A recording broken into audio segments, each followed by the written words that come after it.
안녕하세요. 남들에게 말 못할 속 얘기를 할 수 있다고 해서 찾아온 50대 남자입니다. 중이 제 머리 못 깎는다고 속에 든 얘기가 많은데 막상 남들 앞에 얘기할 수가 없어요. 왜냐면 제 치부이기 때문입니다. 그래서 이곳에 사연을 보내게 됐어요. 제 이야기를 듣고 욕을 하신 분도 또는 응원해 주신 분도 계시겠지만 욕이 내어서 속풀이해 보겠습니다. 저는 서울에서 태어났어요. 그리고 대학교까지 서울 토박이로 자랐고요. 외동으로 태어나서 부모님의 지원 아래 대학을 진학하면서 큰 어려움 없이 공부할 수 있었고 남들 하는 만큼 다 하면서 자랐어요. 지방에서 하는 말로 포시랍게 컸죠. 아버지는 직장 생활에 바쁘셨고 어머니는 전업주부셨는데 자식이 저 하나다 보니 어머니의 모든 신경은 저에게 집중이 됐어요. 저의 학교 생활에도 관심이 많으셔서 학부형이 참아야 하는 학교 행사나 업무에 빠짐없이 나서서 하셨고 학부형 대표로 하시기도 했고요. 학교 졸업할 때까지 한 번을 올까 말까 한 엄마들도 있는데 저희 엄마는 자주 보였고 덕분에 친구들 사이에서 의시되면서 지냈던 적도 있어요. 하지만 그게 늘 좋지만은 않았어요. 중학교에 들어가고 또래 친구들과 어울리는 시간이 늘다 보니 제가 마마보이로 소문이 날 때도 있었거든요.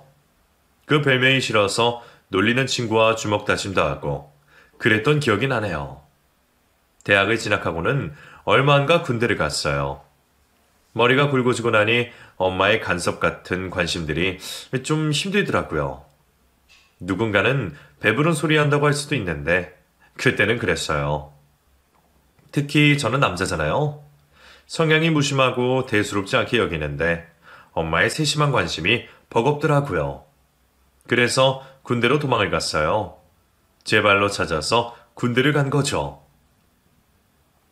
도인이 너나 하여간 특이해. 군대를 지발로 찾아가는 놈이 어디 있냐? 뭐가 희한해. 어차피 다녀야 하는 거 일찍 갔다 오면 좋지. 군대가 놀다 오는 곳이냐? 친구들 다 도망 다니고 억지로 끌려 들어가는데 여튼 이상해. 근데 너 가버리고 나면 너네 엄마는 어쩌냐? 아들 보는 게 낙인분이신데. 아니야. 우리 엄마도 바빠. 엄마인 거 모르는 사람이 보면 스토커라고 할 거야? 이 자식이. 어릴 적 친구들은 저희 엄마가 어느 정도인지 다 알았기에 저의 군대 입대 소식에 엄마 걱정을 먼저 해주더라고요.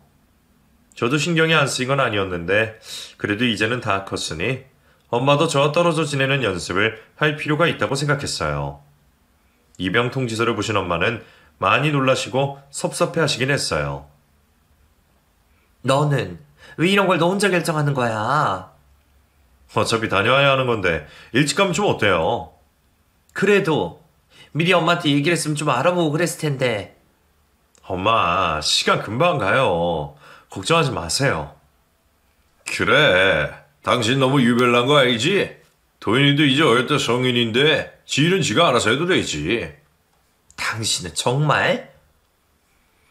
예상보다 엄마가 많이 서운해하시는 걸 보고 조금 죄송한 마음은 들었어요. 갑자기 한 달 뒤에 입대를 한다고 하니 놀라실만 하죠. 그 마음이 이해되면서도 집을 떠나서 하는 생활에 은근히 기대도 됐어요. 빡시다고들 하지만 남자들만의 세계를 경험해보고 싶은 마음도 있었고요. 입대 당일 눈물을 흘리는 어머니와 인사를 하고 훈련소에 들어갔을 때 생각보다 기대가 됐어요. 옆에 같이 줄을 선 친구는 훌쩍훌쩍 울기도 하던데 저는 기대감에 눈을 반짝반짝거리며 살폈거든요. 들어가자마자 시작된 엎드려 뻗쳐도 평소 운동을 좋아해서 그런지 개운하기만 했고요. 이쯤 되면 예상이 되시죠? 군대 생활이 제 적성에 맞았다는 것을요. 군대에 있는 동안 물론 힘들고 서러웠던 경우도 있었죠. 특히 산으로 훈련에 갈 때는 모기와 벌레 때문에 너무 싫었고요. 그래도 그때 많이 배웠습니다. 아버지도 가르쳐주지 않으신 생존 방법들을 그곳에서 배웠으니까요. 그때 동거동락하며 친해진 사람들은 아직도 연락을 하고 지낼 정도로 특별한 사이가 되었고요. 군대를 제대하고 집으로 왔을 때 부모님 중에 당연히 어머니가 제일 많이 좋아하셨어요. 제가 군대에 있을 때는 잠도 제대로 못 주무셨대요. 혹시나 군대에서 연락이 올까봐 노심초사하시고 뉴스에서 혹시나 군대 사건 사고가 보도되면 그날은 뜬 눈으로 나를 새기도 하셨대요. 얼마나 마음을 졸이셨으면 제대하고 왔을 때 어머니 살이 10kg이나 빠지셨대요. 볼살이 움푹 팬 모습이 얼마나 마음 아프던지. 엄마 얼굴을 보면서 마음이 진짜 안 좋았어요. 엄마, 살이 왜 이렇게 많이 빠졌어? 아니야, 원래 나이 먹으면 살이 빠져. 그래도 이건 너무 심하잖아. 누구 때문이겠냐? 너 이제 제대했으니까 엄마한테 잘해라. 내 마누라 살 빠진 것도 다시 지워놓고. 알겠어요. 집을 피해 군대로 도망갔는데 제대하고 나니 역시 집이 좋더라고요. 집 나가서 고생해봐야 안다잖아요. 집 소중한 걸요. 그때 군대를 다녀온 게 제 인생 전반에서 정말 잘한 일이라고 아직도 생각하고 있어요. 사회생활을 하기 전에 그곳에서 미리 훈련한 거니까요. 사회가 얼마나 차갑고 냉정한 곳인지 미리 맛을 본 좋은 경험이라고 생각합니다.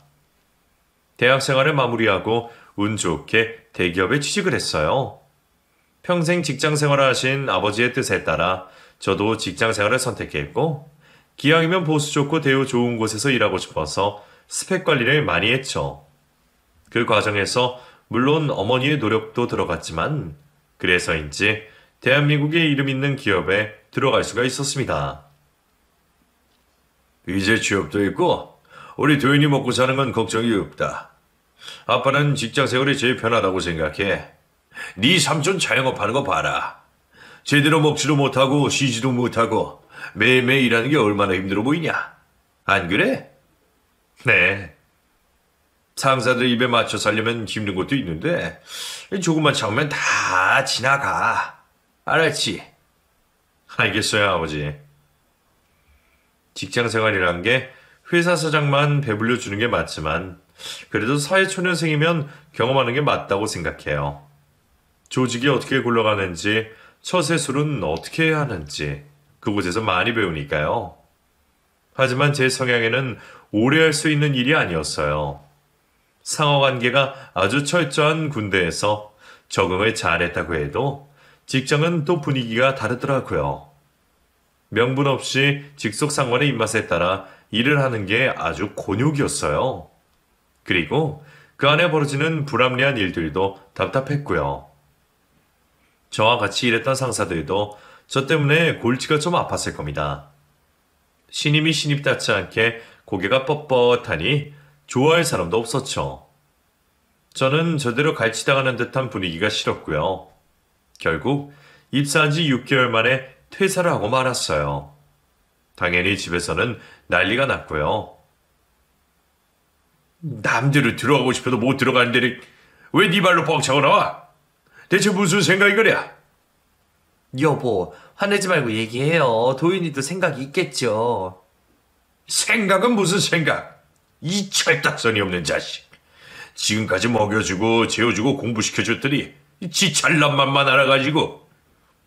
아버지, 저랑 직장은 맞지가 않아요. 저는 그렇게 일하고 싶지 않아요. 그렇게라니. 그렇게가 뭔데? 네 아빠는 그런 곳에서 수십 년을 일했는데. 서로 다른 생각들이 말로 오고 가다 보니 감정이 상하기 시작했고 언성이 높아지기 시작했어요. 저도 부모님이 무슨 마음이신지는 알 것 같았어요. 정규직으로 입사를 했으니 정년을 보장받으면서 일하면 별일 없이 먹고 사는 게 해결이 되니까요. 그렇게 살면 편하게 산다고 생각하셨겠죠. 그런데 그곳을 제 발로 뻥 차고 나왔으니 얼마나 아까우시겠어요. 하지만 사람이 적성이란 게 있잖아요. 그건 사람마다 다 다른 거고 저도 다른 일을 해보고 싶기도 했고요. 그런 제 입장을 말씀드렸지만 아버지는 더 화를 내셨고 저도 홧김에 집을 나와버리고 말았어요. 야, 너는 나이가 몇 갠데 집을 나오냐? 이거 무슨 사춘기냐? 몰라, 속 시끄러워. 아이고, 배부른 놈. 아이, 잔소리 할 거야? 갈 곳이 없어서 찾아간 친구의 자취방에서 친구가 또 한껏 잔소리를 퍼붓더라고요.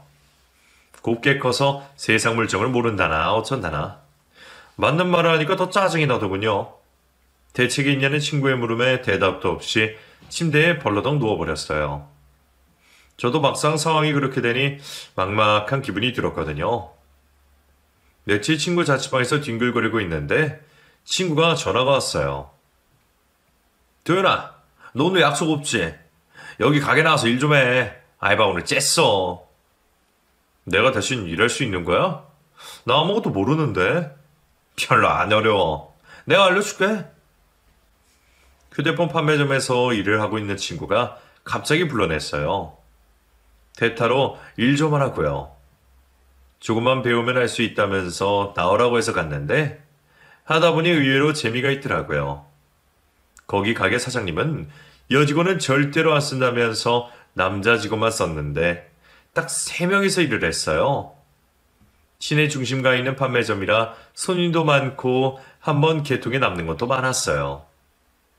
일을 하다 보니 점점 관심이 생겼고 일을 짠 알바 자리가 제가 꽤 적어 들어갔죠. 잘만 하면 돈이 될 것 같은 냄새가 솔솔 풍겼거든요. 그렇게 대기업을 나오고 핸드폰 판매점 직원이 됐어요. 보수도 대우도 이전에 일했던 곳과 비교가 되지 않았지만 그곳에서 일을 했던 건 저만의 계획이 있어서였죠. 일을 배우고 나서 저도 그런 핸드폰 판매점에 차려야겠다는 생각을 했어요. 직원은 고작 2, 300 벌어가는 걸 그 사장은 1000 단위로 돈을 벌어갔거든요. 어떻게 하는지 다 아는데 왜 직원만 해요? 이왕이면 사장을 하지. 그래서 일을 꼼꼼히 배워나가기 시작했어요. 가게를 차리려면 미천이 있어야 하잖아요. 그래서 월급 대부분을 모았습니다. 친구 집에서 같이 자취를 하면서 생활비는 최소한으로 썼어요. 식비는 아끼려고 점심 때 왕창 먹고 저녁은 간단하게 해결했어요. 그리고 점심을 먹을 때마다 공깃밥 2개, 3개씩 먹었죠. 야, 너 공깃밥 3개 다 먹냐? 너 식충이냐? 에이, 사장님, 한잔 잘 먹을 때잖아요. 배 든든하게 하고 또 손님께 상냥하게 하고. 그러잖아요. 자식 둥글둥글 해가지고는 배부르다고 졸지나 봐. 네네, 알겠습니다. 식충이란 소리도 들었지만 아무렇지 않았어요. 제 인생에 있어서 그런 소리를 들어는 봤겠어요? 그런데 기분이 전혀 나쁘지 않더라고요. 저에게는 목적이 있었으니까요. 사장님과 친해져서 영업 비법을 배우는 것도 저의 수단이었고요. 그렇게 4년 동안 직원으로 일을 했습니다. 나중에는 친구가 다른 판매점 점장으로 가고 제가 그 매장 점장으로 관리도 했어요. 그렇게 하면서 전산까지 빠삭하게 다 배워버렸죠. 돈만 내게 되면 만사 오케이였어요. 안 먹고 안 쓰고 해서 4년 동안 1억 5천만 원을 벌었어요. 그리고 그걸로 제 핸드폰 가게를 오픈했습니다. 일을 그만두겠다고 했을 때 사장님이 붙잡으셨어요. 저 덕분에 수월하게 장사하셨으니 당연한 일이었죠. 하지만 저는 제 가게를 차리고 싶다고 말씀드렸고 상도를 지키기 위해 지방으로 내려갔습니다. 지방에서 장사한다고 하니 사장님도 좋게 보내주시더라고요. 모은 돈이 있었지만 솔직히 가게를 내기에 넉넉한 돈은 아니었어요. 대출도 내고 억지로 맞춰서 판매점에 낼 수 있었고 예전 사장님이 많이 도와주셔서 그것도 가능했습니다. 제 가게를 차리고 미친 듯이 일만 했어요. 자리를 잡기까지 하루에 몇 시간만 자면서 모든 신경을 가게에만 집중했죠.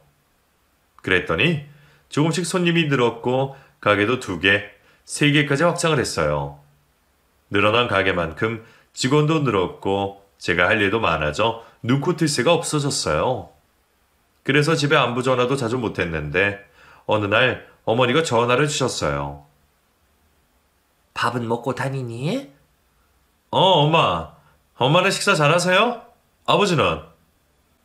안 그래도 할 말이 있어서 네가 집에 와야 할 것 같다. 왜요? 무슨 일인데요?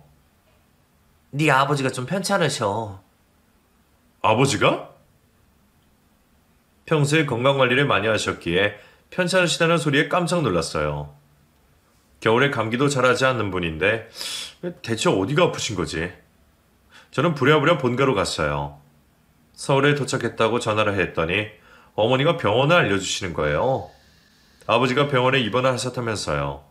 순간 보통 일이 아니구나 싶었습니다. 급하게 병원으로 가보니 아버지는 입원실에서 잠들어 계셨고 근심 가득한 얼굴에 어머니가 계셨어요. 얼마나 신경을 많이 쓰셨는지 머리가 새하얗게 새어버린 느낌도 들더군요. 엄마, 아버지 어디가 아프신 건데? 놀라지 마. 아버지, 간암이시래. 뭐? 간암? 엄마는 제 손을 붙잡고 눈물을 터뜨리셨어요. 저도 아버지의 병명을 듣고는 머리가 새하얘지는 기분이었고요. 엄마는 저를 보자 안심이 되셨는지 한참이나 울음을 그치지 못하셨어요. 요즘 자주 피곤해 하셨는데 그게 암 때문인 줄은 꿈에도 몰랐어. 어쩌면 좋니? 엄마, 요즘 암은 치료가 된대. 수술할 수도 있고. 아빠 이렇게 무너지실 분 아니잖아. 어? 말기래. 간암 말기. 수술도 할 수 없을 지경이라고. 왜 여태 그걸 모르고 있었는지. 다 내 탓이야. 다 내 탓이야. 간암 말기라니. 상황이 생각보다 심각했어요. 당장 의사 선생님을 만나고 싶었지만 오열하는 어머니를 달랜다고 한참이나 있어야 했어요. 겨우 엄마를 진정시키고 담당 의사 선생님을 만나봤지만 듣고 싶은 말을 들을 수는 없었어요. 수술을 할 수는 있지만 가망이 없다고. 차라리 요양하시며 마지막을 정리할 시간을 주시는 게 나을 것 같다는 말에 저는 좌절하고 말았어요. 그렇게 많이 울었던 적은 머리가 굵어지고 처음인 것 같아요. 늘 듬직하게 제 곁에 계실 줄 알았는데 언젠가는 이별을 해야 한다는 걸 알고 있었지만 이렇게 빨리 헤어지게 될 줄은 꿈에도 몰랐죠. 병실에 올라가 잠든 아버지의 손을 가만히 잡았어요. 살이 다 빠져 앙상해진 손을 잡으며 그동안 무심했던 저를 후회했습니다. 하지만 너무 늦은 후회였어요. 결국 아버지는 집으로 오시게 됐어요. 어머니는 순간순간 울음을 터뜨리셨고 아버지는 담담하셨어요. 그러다 저에게 말씀을 하셨는데 만나는 아가씨는 있냐? 아가씨요?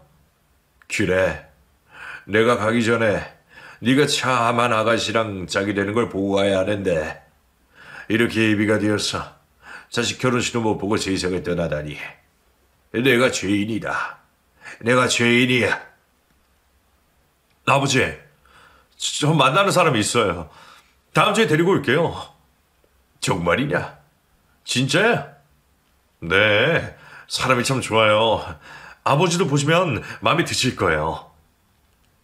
사실 만나는 여자 따위 없었습니다.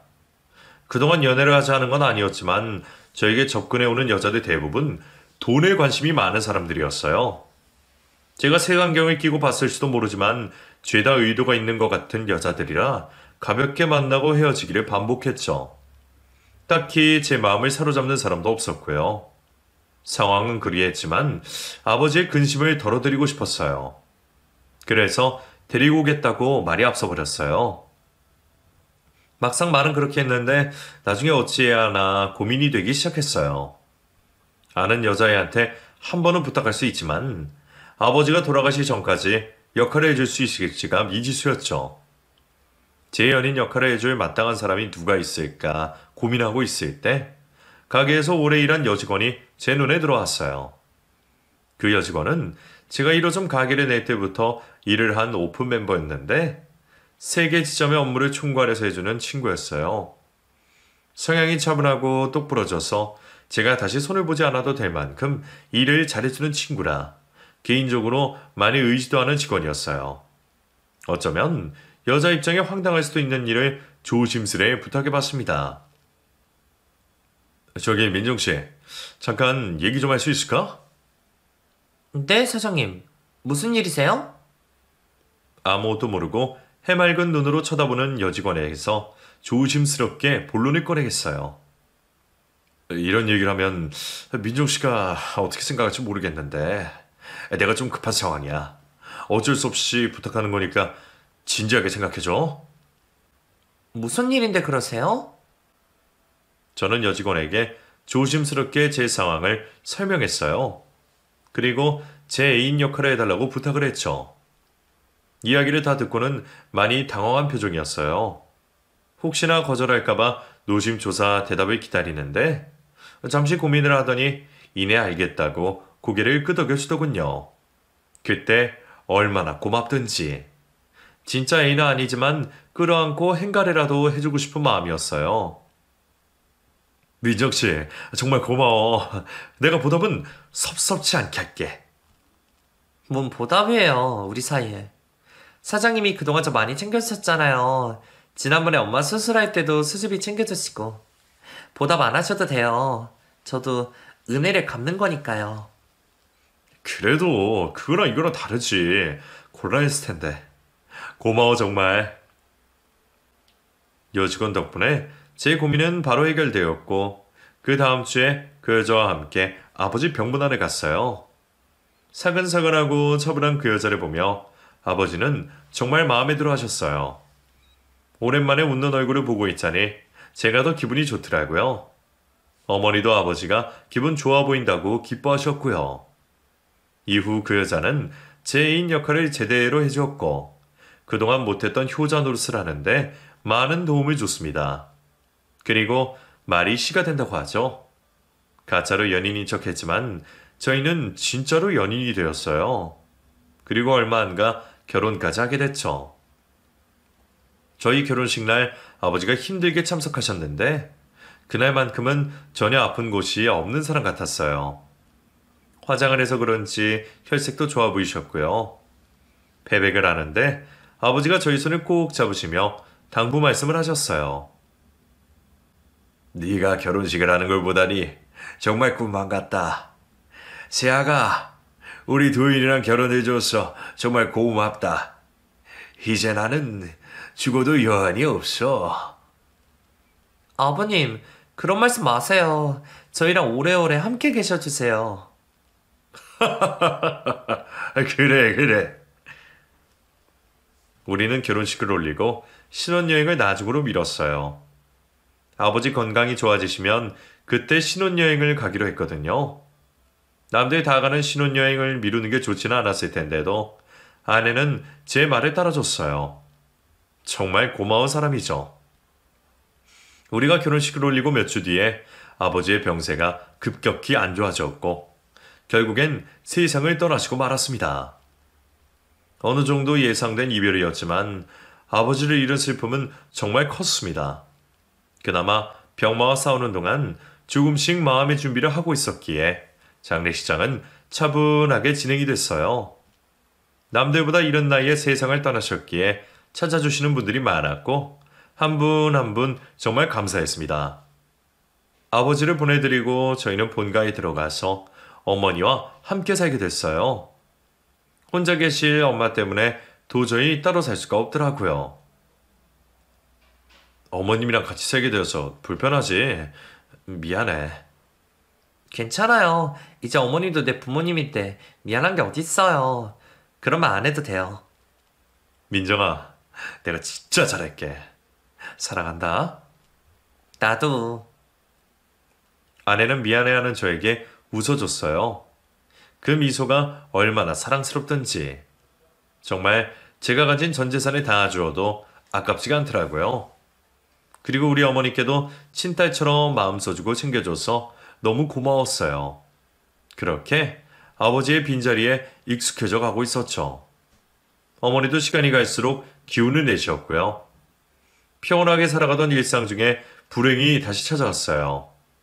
아버지가 돌아가시고 멀리 간 줄 알았던 불행은 저희 가까이에 있었더라고요. 일을 하고 집에 왔는데 아내가 이상한 소리를 했어요.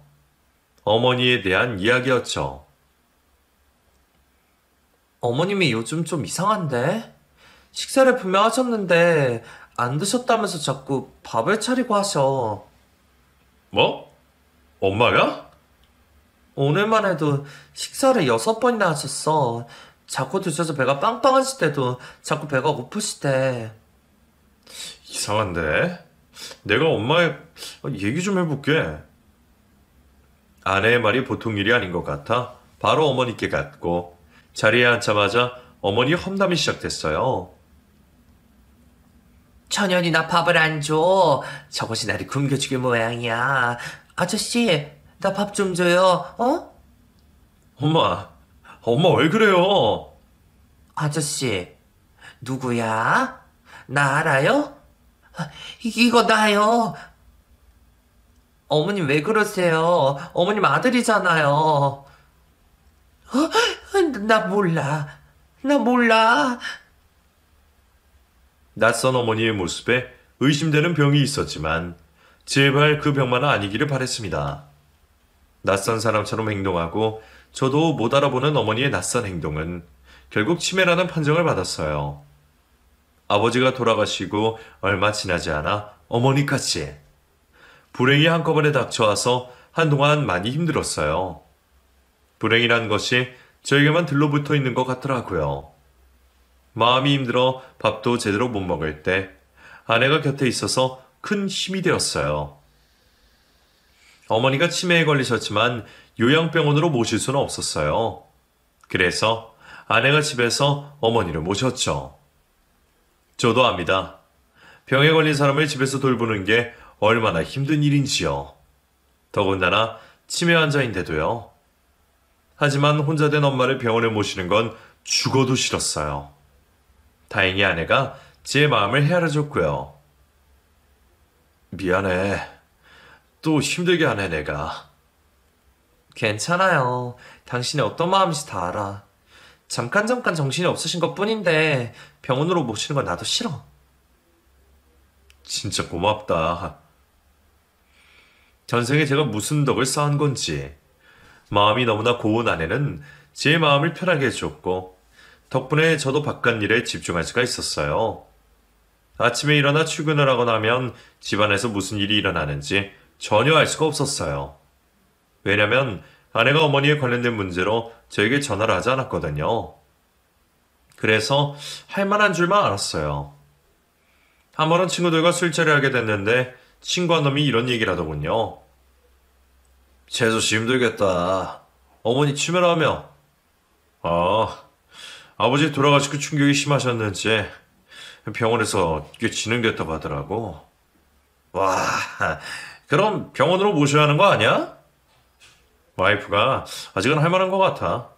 조금 더 집에서 모시려고. 이때는 전혀 몰랐어요. 집에서 어머니와 아내에게 무슨 일이 일어나고 있는지 말이에요. 제가 없는 낮 시간 동안 치매 환자인 엄마가 아내에게 어떤 고충을 주는지 전혀 인지하게 못하고 있었죠. 나중에 알게 됐을 때 아내에게 너무 미안했어요. 입을 위해서 대변을 보셨다는 것도 밥 달라고 해서 차려줬더니 그 상을 엎어서 온 바닥에 곰국이 쏟아졌다는 것도 아내에게 욕을 하며 머리채를 잡고 끌고 다니신 것도 저는 전혀 몰랐어요. 후에 알았을 때는 아내에게 너무 미안해서 제 발등을 찢고 싶은 기분이 들었어요. 아내가 저에게 알리지 않고 고군분투하고 있을 때 장모님이 많이 도와주셨어요. 무심한 사이를 대신해 안쓰러운 딸을 챙겨주신 거죠. 저희 장모님은 음식을 참 잘하셨는데 저도 그 반찬을 정말 많이 좋아했어요. 저희 엄마가 하신 반찬보다 더 맛있었거든요. 그래서 반찬과 간식을 자주 해서 집으로 갖다 주셨어요. 일주일에 적어도 3번 오셔서 반찬을 갖다 주셨는데 처음에는 괜히 의식이 되더라고요. 사돈이 치매에 걸려 자기 딸이 모시고 있는데 그걸 좋아할 엄마가 어디 있겠어요. 그것도 모자라 장모님이 반찬거리를 해다 주시니 미안한 마음에 더 신경이 쓰였어요. 그래서 다른 건 못 해드리고 반찬값은 드려야겠다는 생각을 하게 됐죠. 장모님 계좌번호 하나 알려줘. 그건 왜요? 반찬 계속 해다 주시는데 재료값이라도 드려야지. 죄송하잖아. 알겠어요. 계속된 간병 생활로 아내는 몰골이 말이 아니었어요. 눈 밑에 다크서클이 생긴 지도 한참이나 됐고 살도 빠져서 집에서 입는 옷이 헐렁했죠. 보기가 마음 아파서 한약도 지어줬는데 귀찮다면서 제대로 먹질 않았어요. 결혼하고 임신이 잘 되지 않았던 게 피곤과 스트레스 때문이 아닐까 추측도 되었지만 당장은 어머니 병 때문에 거기까지 마음을 쓸 수가 없었어요. 저는 장모님 통장에 300만 원씩 매달 보내드렸어요. 수고비와 감사의 마음으로 생활비를 보태서 넣었죠. 장모님은 큰돈 보냈다고 다시 돈을 주시겠다고 했지만 제가 만류했어요. 그거라도 해드려야 제 마음이 편할 것 같았거든요. 어머니가 치매에 걸리고 10년, 자가마치 10년을 집에서 간병했습니다. 전부 다 아내가 했어요. 중간에 임신도 한 번 됐었는데 그만 초기에 유산을 해버렸고 다시 임신 준비를 했지만 잘 되지 않았습니다. 어머님도 어머니지만 부부 사이에 아이도 있어야 하는 거잖아요. 그래서 아내에게 어머니를 요양원으로 모시자고 했어요. 한 번 더 임신되면 그때 모셔요. 여태 집에 계셨는데 갑자기 요양원으로 모시는 것도 좀 그래. 이제는 연세가 있으셔서 환경이 바뀌면 건강이 어찌 되실지도 모르고. 당신이 너무 힘들어서 어떡해. 집에 도움이 오시잖아요. 같이 하면 되니까 나는 괜찮아요. 어딜 봐도 참 모난데 없이 고마운 사람이었어요.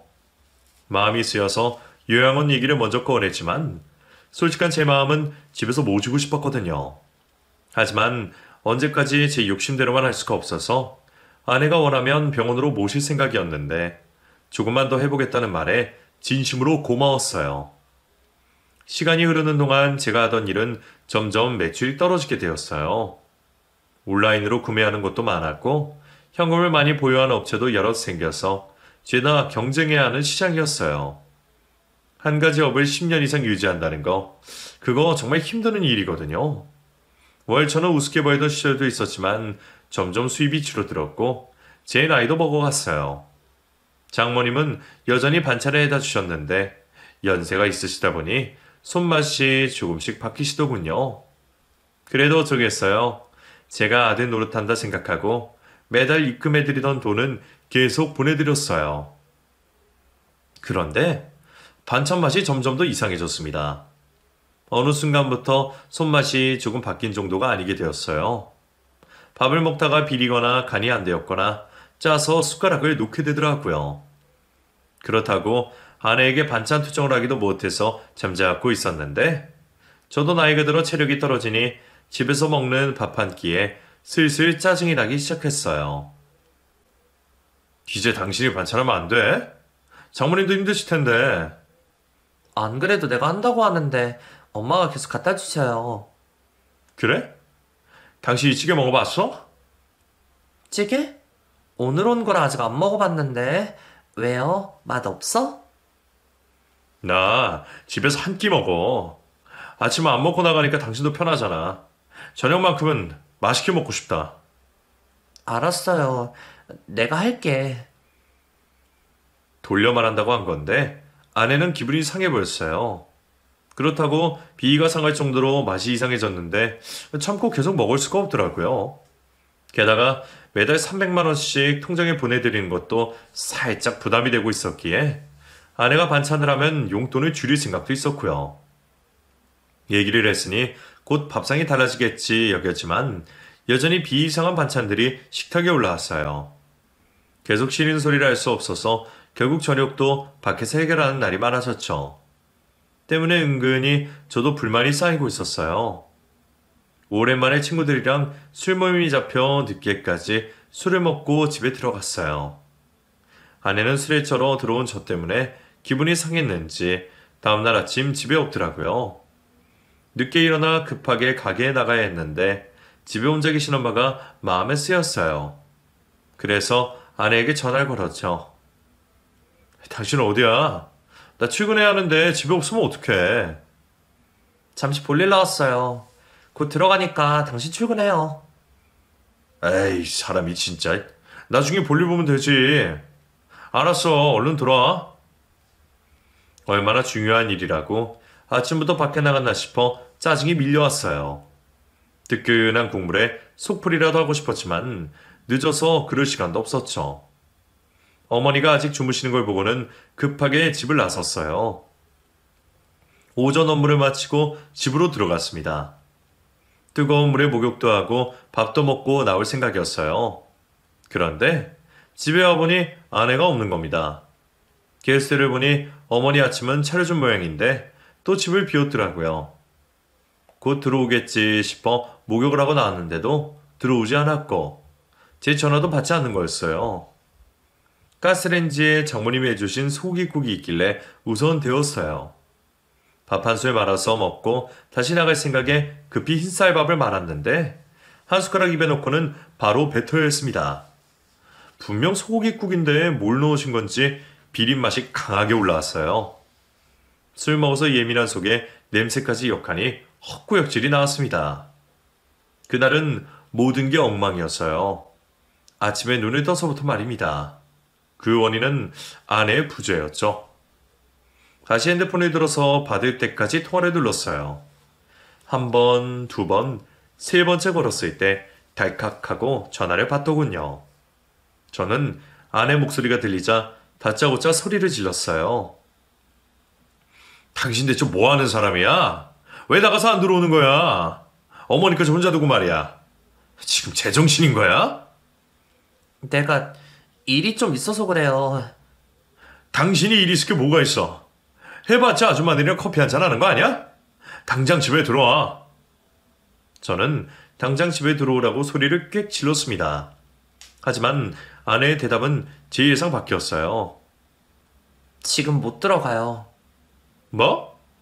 당신 대체 어디야? 엄마 집이요.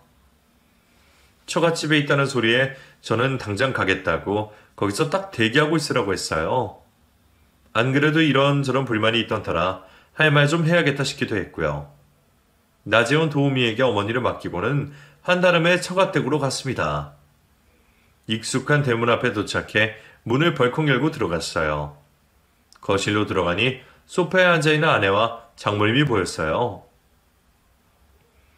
이리 나와. 얘기 좀 해. 장모님 앞에서 큰소리 칠 수는 없어서 밖에 나가자고 했어요. 그런데 미동도 않는 겁니다.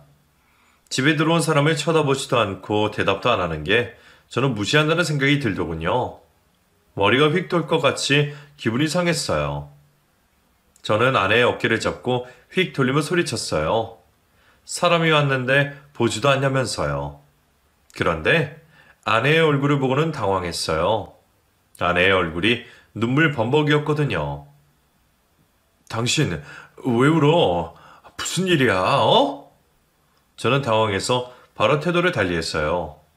그랬더니 아내가 제 손을 잡으며 엄마가 치매이신 것 같아. 세상에 장모님이 치매라니. 저의 엄마에 이어 장모님까지 치매라니. 너무 놀라고 황당했어요. 저도 그렇게 놀랐는데 아내는 자기 엄마인 아내는 얼마나 놀랐겠어요. 울음을 좀 채 그치지 못하는 아내를 달래며 장모님을 쳐다봤어요. 멍한 표정으로 자기 딸이 울고 있는 것만 보고만 있는 장모님. 그 장모님을 보고 있자니 제 눈에도 뜨거운 눈물이 흐르기 시작했습니다. 장인이 일찍 돌아가시고 혼자 아내를 키우신 장모님은 결혼 후에도 딸의 행복한 결혼 생활을 위해 애를 많이 써주셨어요. 얼마나 정성이었으면 아픈 사돈의 반찬까지 해다가 주셨겠어요. 제가 용돈 삼아 돈을 챙겨주드렸다고 해도 그 수고로움이 돈으로 되겠습니까? 그걸 뻔히 알면서도 제가 투정을 부렸던 거예요. 저는 한 손으로 아내를, 한 손으론 장모님을 안고 펑펑 울었습니다. 치매로 정신이 오락가락 하시면서도 그 와중에 반찬을 해서 갖다 주셨던 거예요. 자식이 고생스러울까봐 정신이 없는 와중에도 끝까지 챙겨주신 장모님이 너무 고마워서 가슴이 찢어질 듯 아팠어요. 우리 엄마 어떡해? 엄마가 이렇게 아플 동안 나는 뭐 했냐고. 왜 살필 생각도 못하고 내 힘든 것만 생각하고 살았냔 말이야. 엄마.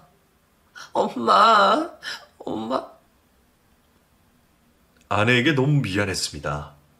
제가 아내를 데려와서 너무 집만 지운 것 같았어요. 자신은 물론 자기 어머니도 살필 겨를이 없이 제가 그렇게 만든 거였어요. 민정아, 미안하다. 다 내 탓이야. 나한테 시집와서 네가 고생만 하고 결국 장모님 병까지 걸리시고. 한참을 울어대다가 겨우 진정을 하고 집안을 둘러봤어요.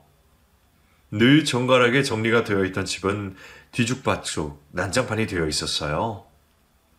겨울 초입에 찬바람이 부는 날씨인데도 자리에 여름 이불이 깔린 걸 보고 무심했던 제 자신이 너무나 죄송스러웠어요. 저는 장모님을 챙기며 아내에게 말했어요. 장모님 모시고 집으로 가자. 우리 집으로 가, 민정아. 그렇게 하자. 이제 엄마 내가 모실 거야. 그래, 당연히 그래야지. 어머니, 우리가 모시자. 그날 장모님을 저희 집으로 모시고 왔어요. 그리고 따뜻한 방에 아내와 장모님이 함께 잠을 잤습니다. 저도 저희 어머니 곁에 누웠는데 그날 도통 잠이 오지 않았어요. 아내가 우리 집에 시집을 오고 이날까지 살아온 걸 생각해보니 제가 너무 미안했어요.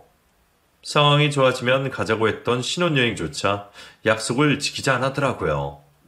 그런데도 묵묵히 제 곁에서 자리를 지켜준 아내가 가슴이 사무칠 정도로 너무 고마웠습니다. 정말 웬만한 여자였다면 도망을 가도 벌써 갔겠더라고요. 자식도 하나 없이 오로지 시부모님만 모시며 살아온 아내. 앞으로는 내 아내를 위해 살아야겠다는 생각을 했어요. 그날 밤새 많은 생각을 하고는 다음날 아내에게 제 생각을 전했어요. 고마운 제 마음을 전했더니 아내가 오해를 하더군요. 그 눈물을 보면서 자책을 많이 했습니다. 지금은 어머니와 장모님을 치매 전문 요양병원으로 모셨어요. 최대한 집과 가까운 곳으로 잡아서 매일매일 찾아가 보며 아들 노릇을 하고 있습니다. 드디어 간병에서 벗어난 아내도 매일 두 어머니를 찾아뵈면서 지쳤던 자신의 몸을 회복하고 있어요. 요즘 저희는 다시 신혼이 온 것 같습니다. 한 번도 저희끼리 신혼생활을 못 해봐서 그런지 나이 먹고 둘이 지내는데도 막 결혼한 것처럼 설레고 그럽니다. 제 이야기는 여기까지예요. 지은 죄가 많아서 이런 얘기들을 어디서 할 수가 없었는데 이렇게 다 풀어내고 나니 속이 시원합니다. 두서없는 글 끝까지 들어주셔서 감사합니다.